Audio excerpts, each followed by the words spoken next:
तो राधे राधे साथियों। और ये हमारे दिसंबर का वीकली करंट अफेयर्स वाला वीडियो है। मुझे पता है नवंबर वाले कुछ पेंडिंग है और वो भी आपको 2-4 दिन में मिल जाएंगे। अब आप सोच रहे होंगे दिसंबर में अभी 7 दिसंबर तो पूरा हुआ नहीं, तो मैं इतनी जल्दी कैसे लेकर के आ गया।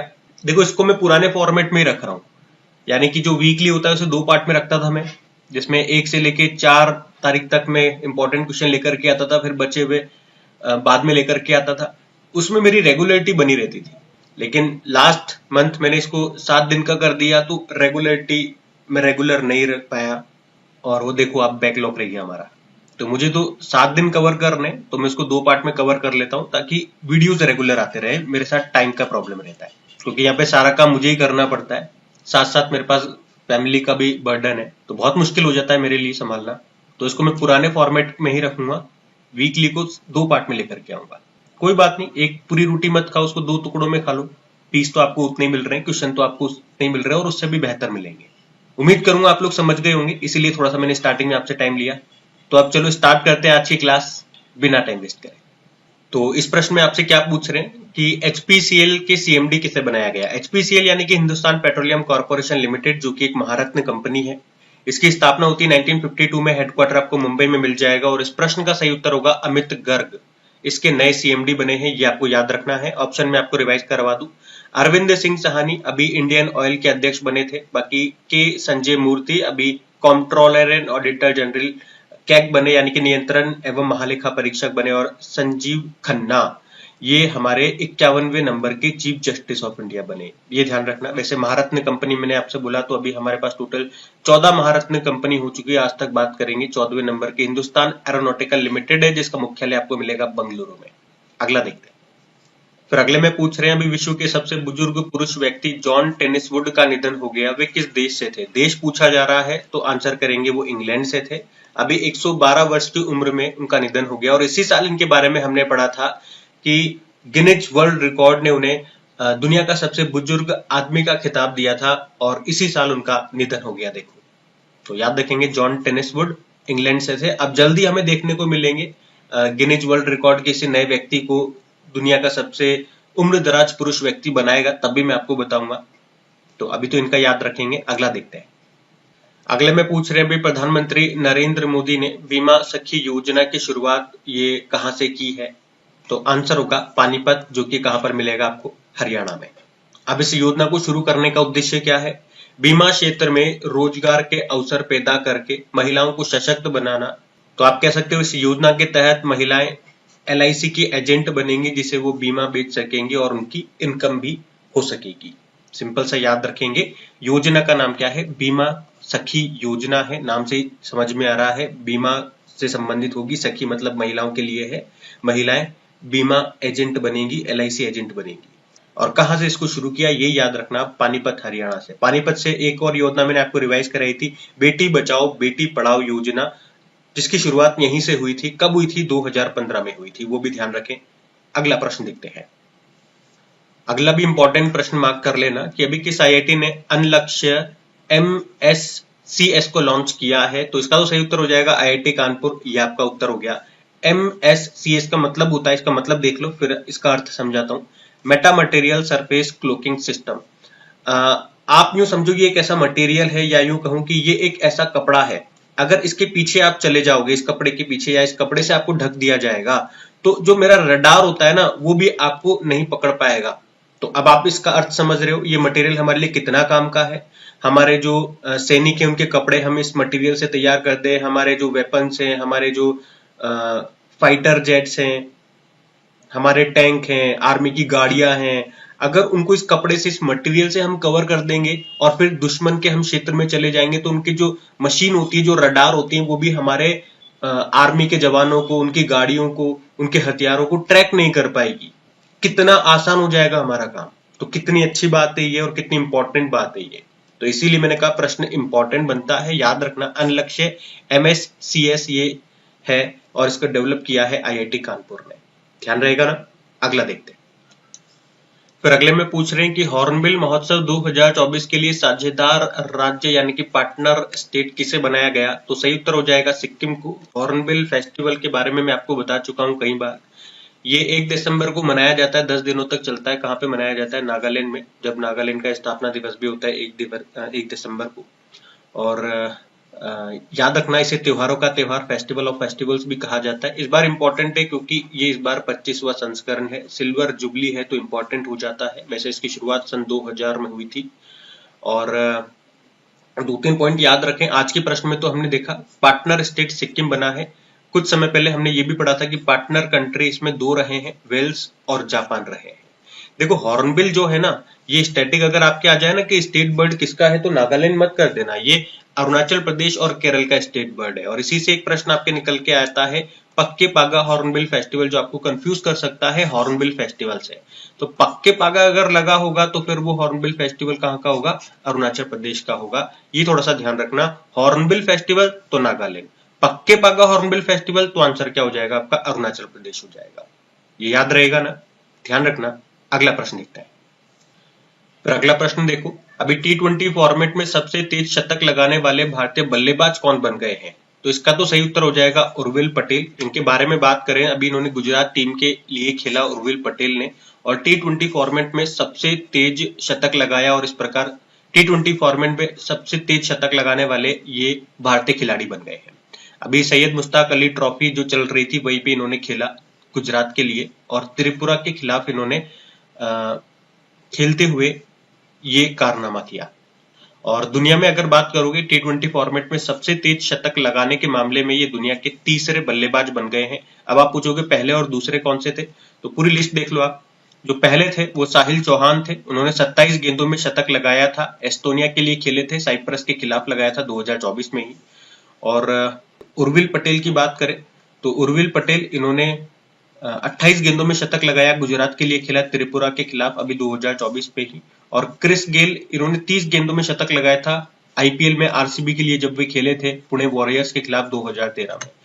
तो मैंने यहाँ पे आपको क्या कहा? दुनिया के तीसरे बल्लेबाज बन गए हैं ऐसा करने वाले। तो सिंपल सा उर्विल पटेल का नाम याद रखेंगे, ठीक है। अगला प्रश्न देखते हैं। अगला प्रश्न क्या कह रहा है कि अभी किस राज्य के हैंडीक्राफ्ट घर चोला को जीआई टैग मिला है? तो ये कहाँ का है? गुजरात का है। तो सिंपल से याद रखेंगे, ये गुजरात का सांस्कृतिक हस्तशिल्प विरासत है घर चोला, और इसी को अभी जीआई टैग मिल गया। देखो यहाँ पे मैंने आपको ये भी बताया था कि हैंडीक्राफ्ट सेक्टर में गुजरात को मिलने वाला ये 23वां जीआई टैग है। इसके अलावा दूसरे सेक्टर्स में गुजरात के पास अभी तक केवल 4 ही जीआई टैग है। अब घर चोला की बात कर लें, इसका मतलब होता है घर पर पहने जाने वाला कपड़ा। और घर यहाँ पे घर से मतलब है दुल्हन का नया घर, जब वो अपने ससुराल जाती है शादी होने के बाद, तो शादी के समय ये कपड़ा पहना जाता है, उसी को पहनकर ये उस घर में यानी कि उसके ससुराल में प्रवेश करती है। तो मतलब शादियों में जो हमारे यहाँ कहते हैं ना कि शादी का जोड़ा या लहंगा जो भी आप कहते हो, वहां पे ये घर चोला साड़ी होती है, बड़ी फेमस होती है, कॉटन या सिल्क से बनाई जाती है। ये इतना डीप में नहीं जाना है कि कहाँ पे पहनी जाती है, कहाँ पहन के जा रही है, क्या क्या क्या। घर चोला याद रखो, ठीक है। जीआई टैग मिल गया, कहाँ का है ये? गुजरात का है। अगला प्रश्न देखते हैं। अच्छा, किसी भी प्रोडक्ट को अगर जीआई टैग मिलता है तो कितने सालों के लिए वैलिड रहता है? ये जरूर याद रखना, 10 सालों के लिए। उसके बाद फिर से आपको इसको रिन्यू कराना पड़ेगा, है ना। अभी देखते हैं अगला। फिर अगले प्रश्न में पूछ रहे हैं कि सिद्धार्थ कोल ने संन्यास ले लिया है, उनका संबंध किस खेल से है? तो याद रखना क्रिकेटर थे ये। अभी 34 ईयर की उम्र में ही उन्होंने अपने खेल से संन्यास ले लिया। वैसे बहुत कम, शायद ही आपने इनका नाम सुना होगा, सिद्धार्थ कौल। वैसे भारतीय टीम के लिए ये 6 बार खेले, 6 अंतरराष्ट्रीय मैच इन्होंने खेले, मतलब 3 वनडे और 3 T20। लेकिन अभी इन्होंने संन्यास ले लिया है, खेलने को नहीं मिल रहा होगा, अभी टीम में सिलेक्शन नहीं हो रहा होगा, तो फाइनली इन्होंने संन्यास ले लिया। नाम याद रखना और संबंध किससे है ये याद रखना। अगला देखते हैं। अब अगला देखो, अगले में पूछ रहे हैं अभी 1 दिसंबर 2024 को बॉर्डर सिक्योरिटी फोर्स ने अपना कौन सा स्थापना दिवस मनाया है? तो याद रखेंगे 60वां स्थापना दिवस मनाया है।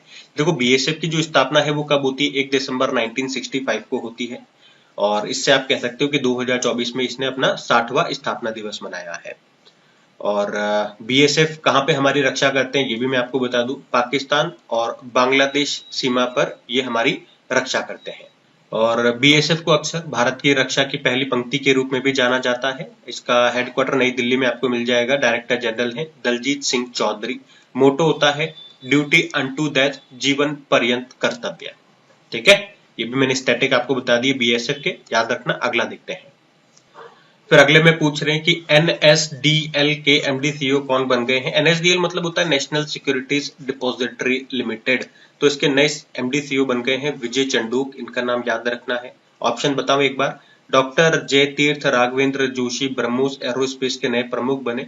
तुहिन कांत पांडे हमारे वित्त सचिव फाइनेंस सेक्रेटरी बने थे। और रणधीर सिंह की बात करें, ओलंपिक परिषद के पहले भारतीय अध्यक्ष ये बने थे। ये भी ध्यान रखना। अपॉइंटमेंट में मैंने कहा ना अभी पुराने फॉर्मेट की तरह मैं चलूंगा, तो ऑप्शंस भी मैं आपको रिवाइज करवाता हुआ चलूंगा। ठीक है, अगला देखते हैं। फिर अगले में पूछ रहे हैं अभी कौन संयुक्त राष्ट्र शांति स्थापना आयोग में पुनः निर्वाचित हुआ है। तो सही उत्तर हो जाएगा भारत। तो अभी भारत को 2025-26 के लिए संयुक्त राष्ट्र शांति स्थापना आयोग के सदस्य के रूप में फिर से चुन लिया गया है। इसे अंग्रेजी में बोलोगे तो United nation peace building commission की हम बात कर रहे हैं। इसका फिर से भारत सदस्य बन गया है। एक्चुअली में भारत अभी भी सदस्य है, लेकिन 31 दिसंबर को अभी इसका कार्यकाल समाप्त हो रहा है और फिर से ये इसका सदस्य चुन लिया गया है। भारत लगातार 19 साल से इस आयोग का सदस्य है। हम इस आयोग की बात करें यानी कि पीस बिल्डिंग कमीशन की, संयुक्त राष्ट्र शांति स्थापना आयोग की, इसकी स्थापना 2005 में होती है और भारत तब से ही इसका सदस्य है। ये एक सलाहकार निकाय होती है जो कि युद्ध से प्रभावित देशों में शांति के प्रयासों के लिए काम करता है। सदस्य देश इसके 31 है और इसके अध्यक्ष की बात करोगे, वर्तमान में अध्यक्ष कौन है? सर्जियो फ्रेंका डेनिस है जो कि ब्राजील से हैं। तो ये ध्यान में रखना, भारत फिर से चुन लिया गया है इसके सदस्य के रूप में। अगला प्रश्न देखते हैं। अगले में पूछ रहे हैं अभी किसे 2024 के फाइजर पुरस्कार से सम्मानित किया गया। तो सही उत्तर हो जाएगा बिहारी मुखर्जी को। तो फाइजर पुरस्कार की पहले हम बात करें तो विज्ञान के इतिहास पर उत्कृष्ट पुरस्कार के लिए विज्ञान इतिहास समिति के द्वारा इसे दिया जाता है। इंग्लिश में बोलोगे तो हिस्ट्री ऑफ साइंस सोसाइटी के द्वारा। और अभी किसे मिला ये याद रखना, 2024 का ये फाइजर पुरस्कार किसे मिला, अंग्रेजी में इसको ऐसे लिखते हैं फाइजर, और ये मिला है प्रोफेसर बिहारी मुखर्जी को। उनकी किताब brown skin white coats race science in India 1922-66 के लिए उनको ये फाइजर पुरस्कार मिला है। ये ध्यान में रखना, पुरस्कार का नाम क्या है, किसे मिला है, किस बुक के लिए मिला, ये भी मैंने आपको बता दिया। अगला प्रश्न देखते हैं। अच्छा, अगला प्रश्न देखें उससे पहले ऑप्शन भी मैं आपको रिवाइज कराऊंगा। तो केजर थेल्विक की बात करें तो ये डेनमार्क से है, पहले तो ये याद रखना है क्योंकि अभी ये मिस यूनिवर्स बनी है, डेनमार्क की पहली मिस यूनिवर्स भी आप कह सकते हो।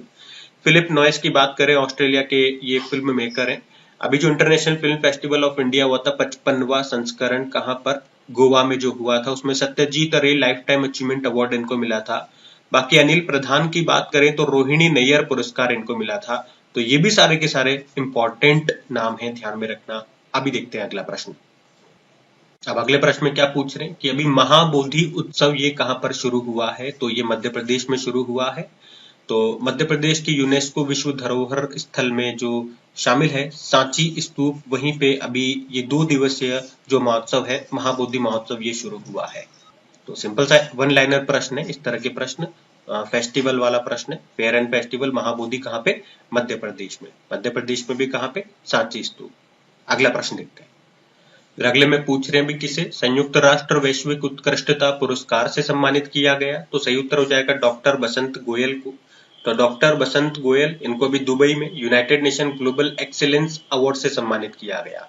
किस लिए? तो उन्हें स्वास्थ्य सेवा और परोपकार में उनके उल्लेखनीय योगदान के लिए ये सम्मान मिला है। तो डॉक्टर बसंत गोयल कौन सा पुरस्कार मिला? United nation global excellence award, संयुक्त राष्ट्र वैश्विक उत्कृष्टता पुरस्कार इनको मिला है, ये याद रखना। अभी ऑप्शन देख लो एक बार। विभव तालुकदार की बात करेंगे, अभी IUCN का हैरी मेसेल पुरस्कार इनको मिला।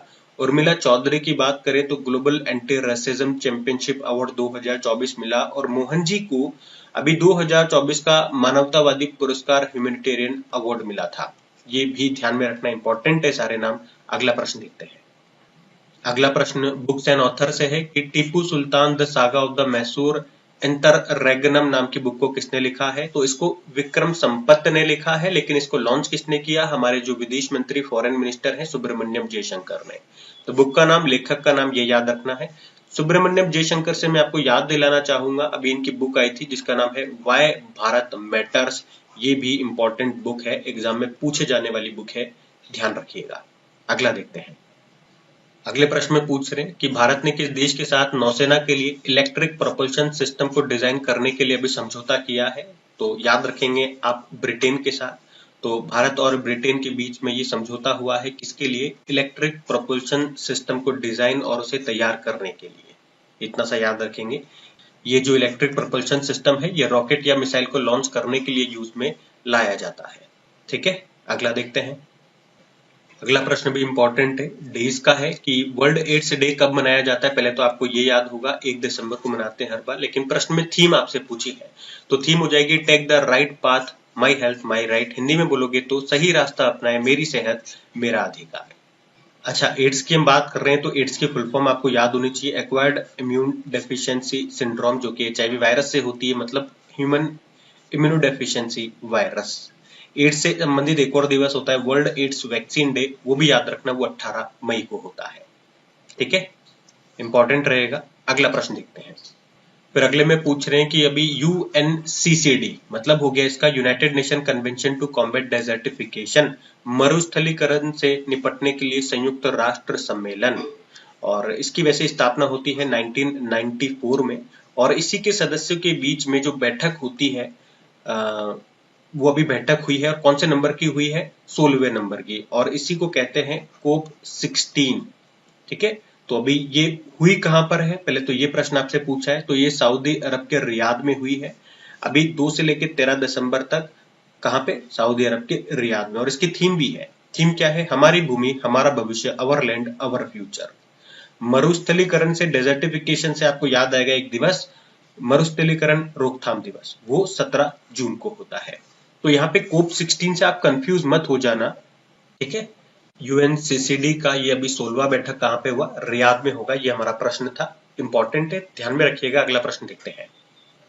फिर अगले में पूछ रहे हैं अभी दिसंबर में ही भारत और किस देश के बीच में हरिमऊ शक्ति अभ्यास का आयोजन हुआ? तो आंसर हो जाएगा मलेशिया में। तो एक्सरसाइज का नाम क्या है? हरिमऊ शक्ति एक्सरसाइज है, भारत और मलेशिया के बीच में ये हुआ। अभी 2 दिसंबर को शुरू हुआ, जो कि 15 दिसंबर तक चलेगा। और कहां पे हुआ?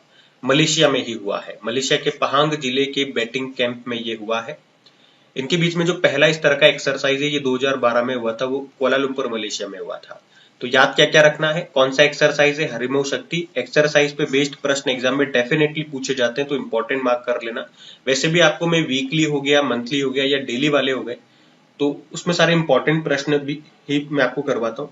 लेकिन चलो, डेली में भी मेरे को तो सब कराने पड़ते हैं, क्योंकि डेली मेरे को 10 क्वेश्चन लेकर के आने। कभी कभी ऐसा होता है कि 10 क्वेश्चन इंपॉर्टेंट नहीं भी होते हैं, कभी सारे 10 इंपॉर्टेंट होते हैं, तो उसमें तो ऊपर नीचे चलता है। लेकिन जो आपके लिए वीकली और मंथली लेकर के आता हूँ उसमें तो मैं सेलेक्ट कर सकता हूँ, क्योंकि डेली में तो मुझे 10 रखने होते हैं। अगर मान लो 7 इंपॉर्टेंट क्वेश्चन हुए तो बाकी के 3 छोड़ूंगा नहीं, वो कम इंपॉर्टेंट वाले ज्यादा इंपॉर्टेंट नहीं है, फिर भी मेरे को लेकर के आने पड़ते हैं। लेकिन वीकली और मंथली में क्या होता है, मेरे पास ऑप्शन है कि मैं इंपॉर्टेंट ही रखूं। तो अगर 7 ही इंपॉर्टेंट क्वेश्चन मिले तो मैं 7 ही इसमें रखूंगा। उस दिन के अगर 5 इंपॉर्टेंट हुए तो 5 ही मैं कंसिडर करूंगा, मैं 10 नहीं लेकर के आऊंगा। तो यहाँ पे आपको सारे के सारे मोस्ट इंपॉर्टेंट प्रश्न ही मिलेंगे, और उस इंपॉर्टेंट में भी अगर कोई मुझे ज्यादा इंपॉर्टेंट लगता है तो उससे मैं हाईलाइट कर देता हूँ, बोल देता हूँ। तो ध्यान रखना। तो क्या क्या एक्सरसाइज में याद रखना होता है? कौन सा एक्सरसाइज है याद रखना? हरिमऊ शक्ति है, भारत और मलेशिया के बीच में हुआ। कहाँ पे हुआ? मलेशिया में हुआ। अच्छा, अगर संस्करण आपसे पूछ ले कौन सा एडिशन है, तो ये 4th एडिशन है इसका।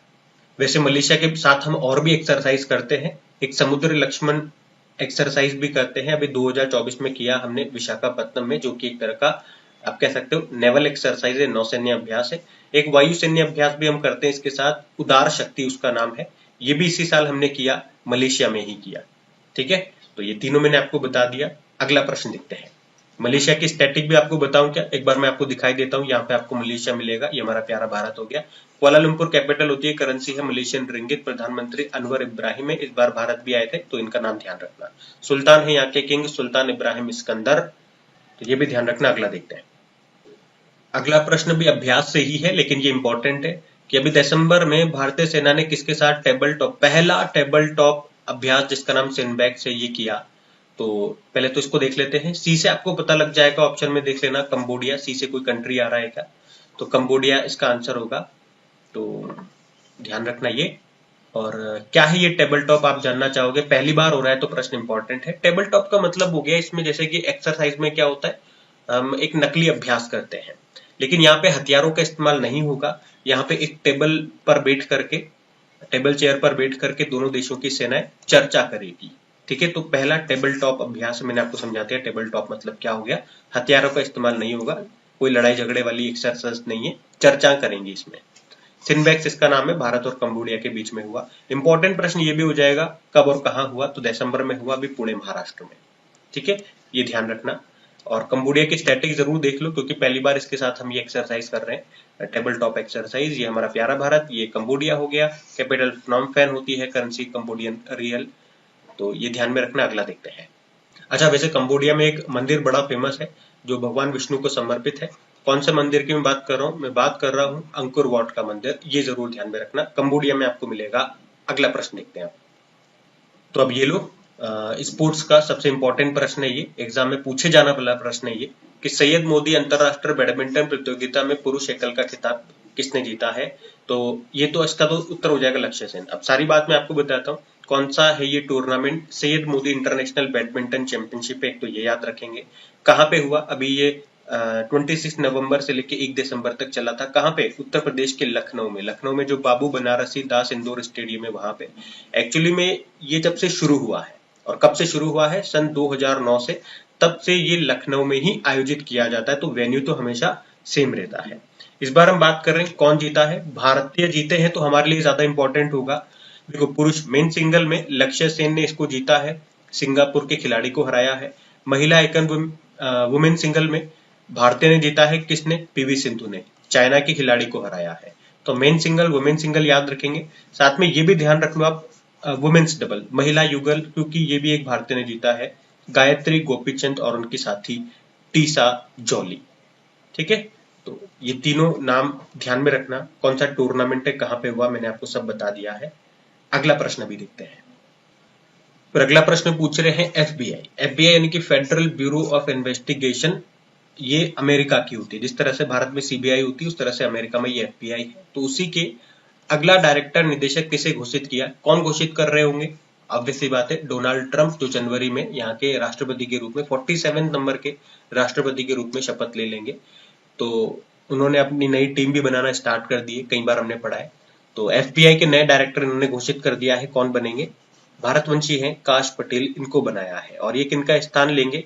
क्रिस्टोफर रे का स्थान लेंगे, जो कि भी जो बाइडेन की सरकार में एफबीआई के डायरेक्टर हैं। और ऑप्शन से भी मैं आपको याद दिला दूं कि अभी डोनाल्ड ट्रंप ने किसको क्या क्या काम सौंपा है। तो पीटर हेग्सेथ, ये यहाँ के नए रक्षा सचिव होंगे। मार्को रूबियो विदेश मंत्री होंगे। और तुलसी गोबार्ड, ये डायरेक्टर ऑफ नेशनल इंटेलिजेंस इनको बनाया जाएगा। तो ये भी ध्यान रखना। वैसे सीबीआई मैंने नाम लिख दिया, तो इसके डायरेक्टर का नाम आपको बताना है। डेली करंट अफेयर्स वाली क्लास में मैंने आपको बताया था, अभी मैं आपसे पूछ रहा हूँ, बताइए। हम अगला प्रश्न देखते हैं। तो अगले में पूछ रहे हैं, विश्व व्यापार संगठन वर्ल्ड ट्रेड ऑर्गेनाइजेशन की महानिदेशक डायरेक्टर जनरल किसे अपॉइंट किया गया है? तो वही है जो पुरानी है, नागोजी ओंकाजा-इवेला। अभी तक यही है, लेकिन अगले साल इनका कार्यकाल समाप्त हो रहा है, और उससे पहले इनको एक बार फिर से रीअपॉइंट कर दिया गया है। तो ये अपना दूसरा कार्यकाल संभालेंगी। कब से? 1 सितंबर 2025 से। तो इसमें कोई चेंज नहीं है। आपको ये नाम पहले भी याद होगा, कुछ नया याद नहीं करना है आपको। लेकिन चर्चा में है प्रश्न, तो हो सकता है आपसे पूछ लिया जाए ये एग्जाम में। देखो, वर्ल्ड ट्रेड ऑर्गेनाइजेशन की बात करें, स्थापना याद रखना 1995 में होती है। हेडक्वार्टर आपको मिलेगा जेनेवा, स्विट्जरलैंड में। ये जरूर याद रखना। और हाँ, ये भी याद रख लेना, इस तरह के प्रश्न आ रहे हैं एग्जाम में कि पूछ लेते हैं कौन किस देश से है। तो ये बिलोंग करती है नाइजीरिया से। ठीक है, और ऑप्शन देख लो एक बार। फिलेमोन यांग, ये संयुक्त राष्ट्र महासभा यूनाइटेड नेशन जनरल असेंबली की जो भी 79 नंबर का सेशन चल रहा है, उसमें अध्यक्ष बनाए गए। इनका भी देश आप याद पूछोगे अब, तो ये कैमरून से बिलोंग करते हैं। मसातो कांडा, ये जापानीज है, अभी एशियन डेवलपमेंट बैंक के नए हेड इनको बनाया गया है। और वर्ल्डेसी उर्किजा की बात करें तो ये ब्राजील से बिलोंग करते हैं। इनको क्या बनाया गया? अभी इन्हें इंटरपोल का अभी नया हेड बनाया गया। तो ध्यान रखना, सारे इंपॉर्टेंट नाम है। अगला प्रश्न देखते हैं। फिर अगला भी इंपॉर्टेंट प्रश्न है कि उत्तर प्रदेश का भी 76 नंबर का डिस्ट्रिक्ट नया जिला ये कौन सा बना है? तो आंसर हो जाएगा महाकुंभ बना है। तो क्या है इसका मकसद? तो आपको पता है भी उत्तर प्रदेश सरकार ने 2025 के लिए प्रयागराज के महाकुंभ क्षेत्र को नया जिला बना दिया है, और इसे किस नाम से जाना जाएगा? महाकुंभ मेला परिषद। ये उत्तर प्रदेश का 76 नंबर का जिला होगा, जिसमें 4 तहसीलें और 67 गांव होंगे। एक्चुअली में क्या होता है, हमेशा महाकुंभ के समय इस नए शहर को जिला घोषित कर दिया जाता है। और अभी आपको पता है अगले साल जनवरी में जो महाकुंभ है वो यहीं पे लगेगा प्रयागराज में, और उसी को देखते हुए इसे नया जिला बना दिया गया। देखो कुंभ का जो मेला है वो 4 स्थानों पे लगता है, मुख्य रूप से आपको याद होने चाहिए, प्रयागराज, हरिद्वार, उज्जैन और नासिक में। तो अभी हमें क्या याद रखना है, क्या हमारा प्रश्न था? उत्तर प्रदेश का 76 नंबर का नया जिला महाकुंभ क्षेत्र, नाम है महाकुंभ मेला जनपद। महाकुंभ से याद आ जाएगा आपको। ठीक है, अगला प्रश्न देखते हैं। फिर अगला प्रश्न अपॉइंटमेंट का है। ये आपको पता ही है कि अभी इंटरनेशनल क्रिकेट काउंसिल के सबसे युवा चेयरमैन कौन से बन गए हैं? जय शाह बन गए हैं, जो कि अमित शाह के बेटे हैं। अभी तक बीसीसीआई के ये सचिव रहे, अब आईसीसी के ये नए चेयरमैन बन गए। 36 साल इनकी उम्र है, ठीक है, इसलिए सबसे युवा बोल रहे हैं। अभी तक 4 भारतीय आईसीसी का ये चेयरमैन का पद संभाल चुके हैं, जगमोहन डालमिया, शरद पवार, एन श्रीनिवासन और शशांक मनोहर। और इन्होंने किनका स्थान लिया अगर ये बात करेंगे तो इन्होंने स्थान लिया है ग्रेग बार्कले का। तो इनका नाम याद रखना। अगला देखते हैं प्रश्न। अगला प्रश्न दिवस वाला है कि विश्व कंप्यूटर साक्षरता दिवस कब मनाया जाता है? वर्ल्ड कंप्यूटर लिटरेसी डे हर साल 2 दिसंबर को मनाया जाता है। और कंप्यूटर से एक और दिवस आप ध्यान में रख लो, अंतरराष्ट्रीय कंप्यूटर सुरक्षा दिवस, इंटरनेशनल कंप्यूटर सिक्योरिटी डे 30 नवंबर को होता है, लेकिन ये वाला दिवस ज्यादा इंपॉर्टेंट है। और 2 दिसंबर को एक और दिवस होता है, अंतरराष्ट्रीय गुलामी उन्मूलन दिवस, international day for the abolition of slavery. ये भी आप ध्यान रखना। अगला प्रश्न देखते हैं। फिर अगले में पूछ रहे हैं 20वीं एशियाई महिला हैंडबॉल चैंपियनशिप 2024 ये कहां पर हुई? तो आंसर हो जाएगा नई दिल्ली में। हम बात कर रहे हैं एशियन वुमेन्स हैंडबॉल चैंपियनशिप 2024 की। 20वां संस्करण हुआ अभी दिसंबर में। कहां पे हुआ? नई दिल्ली में हुआ। नई दिल्ली में भी कहा? इंदिरा गांधी इंडोर स्टेडियम में। इंपॉर्टेंट हमारे लिए क्यों है ये प्रश्न? क्योंकि पहली बार भारत इसको होस्ट कर रहा है। इसका जो पिछला संस्करण था 2022 में हुआ था, 19वां वाला, साउथ कोरिया में ये हुआ था। और याद रखना कि ये सबसे ज्यादा इंपॉर्टेंट एक प्रश्न हो जाएगा आपका करंट अफेयर्स का भी, कि 2025 में जो वुमेन्स हैंडबॉल वर्ल्ड चैंपियनशिप है वो कहां पर होगा? नीदरलैंड और जर्मनी में होगा। और आप कह सकते हो उसके लिए अभी जो ये 2024 वाला है वो एक क्वालिफाइंग इवेंट है। एक्चुअली में ये पहले हमारे यहाँ पे नहीं होना था, ये कजाकिस्तान के अलमाटी में होना था, लेकिन उसको कैंसिल कर दिया और भारत को चुन लिया, मतलब ये अब भारत में हुआ। ठीक है, तो हमें तो भारत ही याद रखना है। ये नहीं पूछेंगे कि कहां पे होना था, वो तो मैंने आपको जनरल जानकारी के लिए बता दिया। इसका जो पहला संस्करण है 1987 में हुआ था जॉर्डन के अम्मान में, उसको साउथ कोरिया ने ही जीता था। साउथ कोरिया अब तक की सबसे सफल टीम है, 16 भारत जीत चुकी है 20 में से, देख लो आप। और एशियन हैंडबॉल फेडरेशन की स्टैटिक देख लो, स्थापना 1974 में होती है, हेडक्वार्टर आपको कुवैत में मिलेगा, ये ध्यान रखना। अगला देखते हैं। अगले में पूछ रहे हैं कि ऑक्सफोर्ड ने अभी किसे 2024 का वर्ड ऑफ द ईयर चुना है? तो ब्रेन रॉट को चुना है। ब्रेन रॉट का मतलब क्या हो गया? तो ये जो शब्द है ये सोशल मीडिया पर लगातार कंटेंट देखने के कारण दिमाग पर जो पड़ने वाला नकारात्मक प्रभाव है उसको प्रदर्शित करता है, उसको दर्शाता है, ब्रेन रूट। और इसी को वर्ड ऑफ द ईयर चुना है ऑक्सफोर्ड ने, ये ध्यान रखना। ब्राट भी याद रख लो, अभी कॉलिंस डिक्शनरी ने इसे 2024 का वर्ड ऑफ द ईयर चुना था। तो ये दोनों ध्यान रखना। अगला देखते हैं। अगले में पूछ रहे हैं श्रीलंका के भी दूसरी महिला मुख्य न्यायाधीश कौन बनी है? तो मर्दू फर्नांडो बनी है। पूरा नाम तो इनका ये है, मर्दू निरूपा बिंदुशिनी फर्नांडो। और आप कह सकते हो ये नाम इसलिए इंपॉर्टेंट हो जाता है क्योंकि श्रीलंका की ये दूसरी महिला चीफ जस्टिस बनी है। इनसे पहले थी शिरानी भंडार नायक है। तो मर्दू का नाम याद रखेंगे, मर्द नहीं है, मर्दू है ये, ऐसे याद रख लो। श्रीलंका की दूसरी महिला चीफ जस्टिस बन गई है। श्रीलंका में प्रेसिडेंट और प्रधानमंत्री का नाम जरूर याद रखना। प्रेसिडेंट भी अभी नए बने थे, अनुराग कुमार दिसानायक है, और प्रधानमंत्री यहाँ की तीसरी महिला प्रधानमंत्री हैं ये, हरिनी अमरसूरिया। तो इनका भी नाम याद होना चाहिए आपको। ठीक है, अगला देखते हैं अभी। तो अगले में पूछ रहे हैं क्या अभी अंतरराष्ट्रीय विकलांग दिवस ये कब मनाया जाता है? तो याद रखेंगे हर साल 3 दिसंबर को मनाया जाता है। थीम भी है समावेशी और टिकाऊ भविष्य के लिए विकलांग व्यक्तियों के नेतृत्व को बढ़ावा देना। ये 2 प्रश्न मैंने आपको और करवाए थे। अंतरराष्ट्रीय विकलांग वर्ष ये हमने 1981 को मनाया था, और संयुक्त राष्ट्र विकलांग व्यक्ति दशक ये मनाया था 1983 से 1992। करंट अफेयर्स का प्रश्न यही है। करंट नहीं है, मतलब डेज है, ये हर साल मनाते हैं अंतरराष्ट्रीय विकलांग दिवस। याद रखना कब? 3 दिसंबर को। इतना सा ये प्रश्न है। अगला देखते हैं। अगला भी इंपॉर्टेंट है कि अभी विश्व समुद्री प्रौद्योगिकी सम्मेलन 2024 का आयोजन ये कहाँ पे हुआ? इसे अंग्रेजी में बोलोगे वर्ल्ड मैरीटाइम टेक्नोलॉजी कॉन्फ्रेंस 2024। तो ये हुआ चेन्नई में, हर 3 साल में ये होता है, तो इस बार भारत इसको होस्ट कर रहा है। भारत में भी कहा, चेन्नई में ये हुआ अभी दिसंबर में ही। और देखो, समुद्र से संबंधित कुछ मैंने प्रश्न आपके लिए रख दिए हैं, जैसे कि राष्ट्र समुद्र दिवस, नेशनल मैरीटाइम डे 5 अप्रैल को होता है, विश्व समुद्र दिवस, वर्ल्ड मैरीटाइम डे सितंबर के लास्ट थर्सडे को होता है। और उसी तरह से समुद्र लक्ष्मण अभ्यास और समुद्र शक्ति अभ्यास, दोनों आप कंफ्यूज हो सकते हो, तो साथ साथ मैंने रख दिया। तो समुद्र लक्ष्मण तो भारत मलेशिया, और समुद्र शक्ति भारत इंडोनेशिया के बीच में। समुद्रयान क्या है? तो भारत का पहला मानव युक्त महासागर मिशन है समुद्रयान, ये भी आप ध्यान रखना। तो देखो, समुद्र से ही संबंधित सारे प्रश्न मैं आपके लिए लेकर के आया एक साथ इकट्ठा करके, तो ये ध्यान में रखना। और प्लीज अगर सेशन अच्छा लगे, मेहनत अच्छी लगे, तो वीडियोस को अपने दोस्तों के साथ में एक बार शेयर जरूर करना, ताकि मुझे भी थोड़ा मोटिवेशन मिले। और लाइक नहीं किया तो वीडियो को लाइक जरूर कीजिए। वीडियोस को आप सपोर्ट करोगे, इसे शेयर करोगे, तो फिर मुझे भी काम करने में मजा आता है। और वीडियोस को रेस्पॉन्स नहीं मिलता है तो फिर आपको पता है, इतना काम करने में मजा नहीं आता है। रेस्पॉन्स मिलेगा, मेरे पास टाइम नहीं होगा, तब भी मैं कैसे भी करके टाइम पे वो चीज आपको ला करके दूंगा। लेकिन मैं पूरी मेहनत करता हूँ, फिर भी वीडियोस को सपोर्ट नहीं मिलता है, तो फिर मेरा भी मन मर जाता है कि यार इतनी मेहनत के बावजूद भी कोई फायदा नहीं हो रहा है, कोई मजा नहीं आ रहा है। तो आप शेयर जरूर कीजिएगा अपने स्टडी ग्रुप में अपने दोस्तों के साथ। अभी हम अगले प्रश्न की ओर बढ़ते हैं।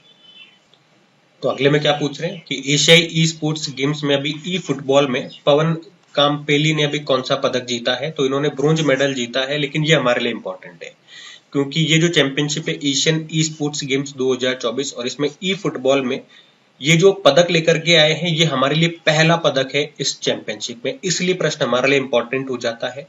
ये चैंपियनशिप अभी हुई कहाँ पे? तो ये हुई है थाईलैंड के बैंकॉक में। पवन काम्पेली, इन्हें मिस्टर टॉम्बॉय के नाम से भी जानते हैं, अभी उन्होंने इंडोनेशिया के असगार्ड अजीजी को हराया और हमारे लिए ब्रॉन्ज जीता है इसमें।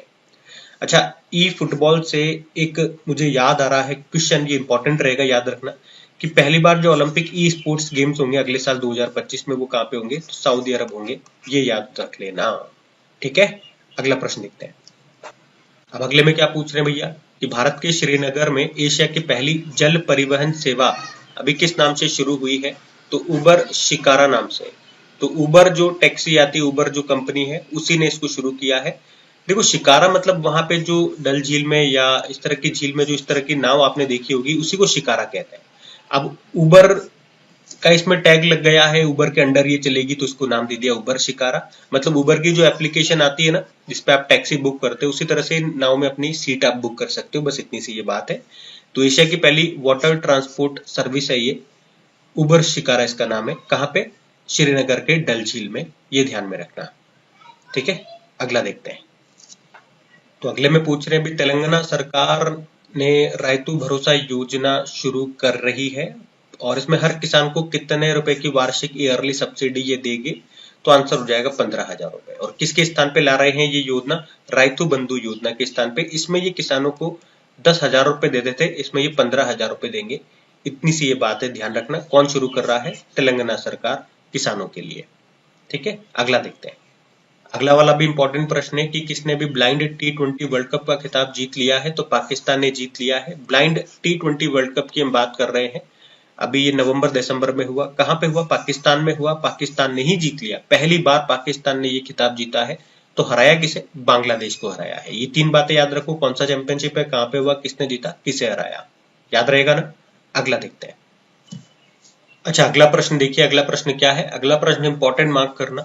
कुछ स्टूडेंट्स को इसमें कंफ्यूजन होगा, वो भी मैं दूर करूंगा। प्रश्न है, रातापानी अभ्यारण्य ये किस राज्य का 8वां टाइगर रिजर्व बन गया है? तो इसका तो सही उत्तर मार्क कर लो आप, मध्य प्रदेश। अब डेली करंट अफेयर्स वाली क्लास में आप कहोगे मैंने तो जो माधव यहाँ का राष्ट्रीय उद्यान नेशनल पार्क है उसे भी बताया था कि ये टाइगर रिजर्व बन गया है यहाँ का, और ये मैंने आपको बताया था ये 8वां टाइगर रिजर्व बना है, और ये रातापानी यहाँ का 9वां टाइगर रिजर्व बना है।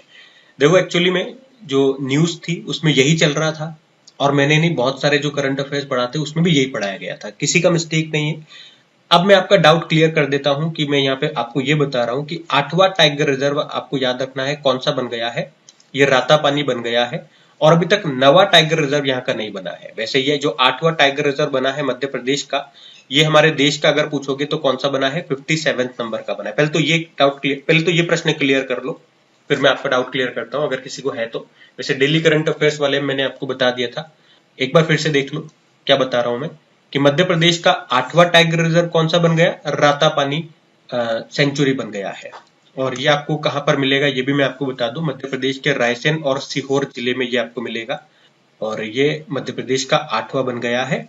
और देश का कौन सा नंबर का बन गया, ये रातापानी 57 नंबर का बन गया, क्योंकि इससे पहले 56 नंबर का गुरु घासीदास टाइगर रिजर्व बना था, जो आपको मिलेगा छत्तीसगढ़ में। ठीक है, ये तो हमारा क्वेश्चन हो गया। अब जो डाउट है वो देख लेते हैं। मैंने आपको ये बताया था कि जो माधव नेशनल पार्क है वो भी यहाँ का टाइगर रिजर्व बन गया है, लेकिन एक्चुअली में है क्या, अभी इसे राष्ट्रीय बाघ संरक्षण प्राधिकरण की ओर से मंजूरी मिल गई है, नोटिफाई कर दिया गया है, नोटिफिकेशन को अप्रूवल मिल चुका है उनकी तरफ से। अभी राज्य को इसे फाइनल मंजूरी देना बाकी है, या यूं कहूं कि राज्य इसको अनाउंस कर देगा कि हमारा टाइगर रिजर्व है, तब तक हमें इंतजार करना पड़ेगा। वैसे मंजूरी से मिल चुकी है केंद्र सरकार की ओर से। जिस तरह से आपको याद होगा, मैं आपको याद दिलाऊं, मैं आपको हमेशा बताता हूं कि ये देखो यहाँ पे मैंने आपको लिखा भी हुआ है कि बिहार का जो दूसरा टाइगर रिजर्व है वो बनेगा, बना नहीं है, बनेगा, कैमूर टाइगर रिजर्व, जो राज्य का दूसरा टाइगर रिजर्व होगा। अब ऐसा क्यों कहा बनेगा, क्योंकि केंद्र सरकार की तरफ से मंजूरी मिल गई है, राज्य की तरफ से फाइनल मंजूरी मिलना बाकी है। राज्य जिस दिन इसे नोटिफाई कर देगा, जो भी फॉर्मेलिटीज होती हैं वो पूरी कर देगा, उस दिन ये जो टाइगर रिजर्व की लिस्ट है उसमें आ जाएगा। तो यही मैं आपको समझा रहा हूं कि माधव नेशनल पार्क को केंद्र की ओर से मंजूरी मिल गई है, अभी राज्य की ओर से मंजूरी मिलना बाकी है, ये अभी रहेगा। और लेकिन ये जो है रातापानी हम जो पढ़ रहे हैं, इसको केंद्र की ओर से भी मंजूरी मिल चुकी है और राज्य ने भी इसको मंजूरी दे दी है, इसीलिए ये टाइगर रिजर्व बन गया है और ये बनेगा। बात आपको क्लियर हो रही है। अब जब भी राज्य मध्य प्रदेश इसको मंजूरी दे देगा तो तब ये राज्य का हो सकता है नवा टाइगर रिजर्व बन जाएगा, लिस्ट में हमारे तब ये आ जाएगा, हमें ये ध्यान रखना है। मेरे ख्याल से अब आपको डाउट क्लियर हो गया होगा। वैसे मैंने डेली करंट अफेयर्स वाले में भी ये आपको क्लियर कर दिया था, लेकिन फिर भी कुछ स्टूडेंट्स होंगे जिनको डाउट रह गया हो, वो मैंने क्लियर कर दिया है। एक बार मैं आपको लिस्ट बता दूं यहाँ पे, अभी तक ये तो वैसे तो 57 हो गए हैं। 56 नंबर का ये जो गुरु घासीदास वाला है, मैंने यहाँ पे लिखा भी हुआ है, गुरु घासीदास तमोर पिंगला नेशनल पार्क जो कि छत्तीसगढ़ का है, ये अभी देश का 56 नंबर का ये टाइगर रिजर्व बन गया है, जो कि देश का तीसरा सबसे बड़ा टाइगर रिजर्व भी है। और अभी 57 का ये रातापानी टाइगर रिजर्व बन गया है, देश का 57 नंबर का रातापानी टाइगर रिजर्व बन गया है, जो कि मध्य प्रदेश का 8वां है। ठीक है, हमारे देश का जो पहला टाइगर रिजर्व था वो कौन सा था, वो भी याद रखना, वो था जिम कॉर्बेट नेशनल पार्क, ये देश का पहला था। वर्ल्ड टाइगर डे 29 जुलाई को प्रोजेक्ट टाइगर 1973 में आया था, tiger man of India Kailash साठ लगाए जाते हैं। तो इस क्वेश्चन में मैंने थोड़ा सा ज्यादा टाइम ले लिया, लेकिन डाउट क्लियर करना जरूरी था। तो बाकी ये थी आज की हमारी क्लास। 1 से लेके 4 दिसंबर तक के यहाँ पे हमने करंट अफेयर्स कवर किए, सारे इंपॉर्टेंट कवर कर लिए। और मैं आपको बता चुका हूँ कि मैं वीकली को 2 टुकड़ों में लेकर के आ रहा हूँ। क्यों लेकर के आ रहा हूँ, उससे मैं टाइम टू टाइम लेकर के आ पाऊंगा। 1 से 7 या 7 दिन का मैं लेकर के आता हूँ तो मेरा शेड्यूल बिगड़ जाता है, स्टार्टिंग में मैं आपको बता चुका हूँ। तो उम्मीद करूंगा ये सेशन आपको पसंद आएगा। लाइक जरूर करना, वीडियो को लाइक नहीं करा तो। और अब से इनकी पीडीएफ और क्विज भी आपको मिल जाया करेगी, कहाँ पे, अपनी क्रिक एग्जाम एप्लीकेशन पे। अभी आपको पता है अपनी जो क्रिक एग्जाम की जो एप्लीकेशन है वो 1 साल बाद चालू हुई है, यानी कि स्टार्टिंग में जनवरी फरवरी में मैंने उसमें पैसे दिए थे, काम करवाया था, उसके बाद प्ले स्टोर ने उसको ब्लॉक कर दिया, गूगल ने, और अब लास्ट में जाकर के उन्होंने चालू भी किया। तो एक दिन चालू करने के बाद फिर से उन्होंने जो रेगुलर स्टूडेंट्स उनको पता है, उन्होंने कुछ चीजों पे फिर से उस पर ब्लॉक लगा दिया है। मुझे लग रहा है वापस से 1 साल की जा पड़ेगी, लेकिन मैं फिर भी कोशिश कर रहा हूँ जैसे भी हो आपको पीडीएफ और क्विज मिल जाए। और भगवान से दुआ कीजिए हमारी एप्लीकेशन फिर से वो चालू कर दें। बहुत सारी चीजों को उन्होंने अनवर्किंग मोड में रखा है, तो वो चालू कर दें, तो अब जनवरी से हम उस पर सही से काम कर सकें, सही से चीजें अपलोड कर सकें। इस महीने की तो मैं कोशिश करूंगा इस महीने से ही आपको पीडीएफ और क्विज मिलना मैं स्टार्ट कर दूं, मैं देना स्टार्ट कर दूं। बाकी बस इतना ही। Thank you, Radhe Radhe.